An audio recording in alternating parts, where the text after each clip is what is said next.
Morning mga tol, at ako po ay nagbabalik sa aking YouTube channel na ang pangalan ay Adventure Rider Vlog. Yan, at may i-review tayong side mirror dito na binili natin sa online Mokoto. Yan, ano siya, Ducati style siya ng side mirror. So, huwag natin patagalin, buksan na natin mga tol.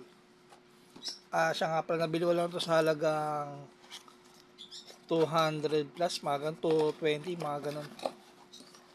Kaya buksan na natin mga tol. At para ma-review natin. Wow, napakaganda. So, ayan mga tol. Naro-rotate siya.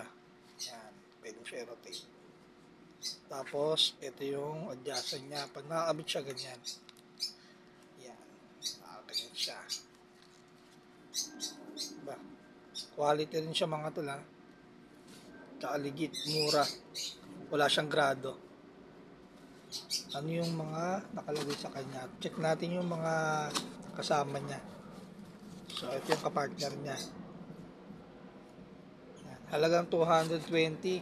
Yan. Tapos, ito yung mga tornilyo at saka yung allen wrench niya.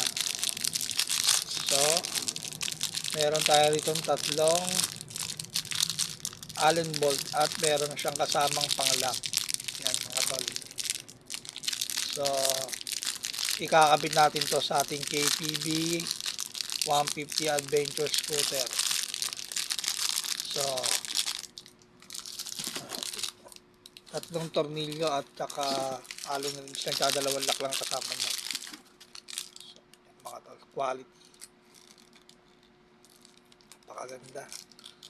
At ito ay nabubuksan pag sakali, pwede mo siya i-adjust yung tornilyo sa loob.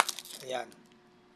Kapag lumuwag, pwede mo siya sikipan dito para may adjust mo siya ng tama sa handle ng ating mga motor. So, ayun, tatak nyo mga talo, Mokoto. Kagandahan dito kasi wala siyang grado, kaya bumili ako. Goods naman yung mga review niya. So, pag nakabit na natin, papakita ko sa inyo.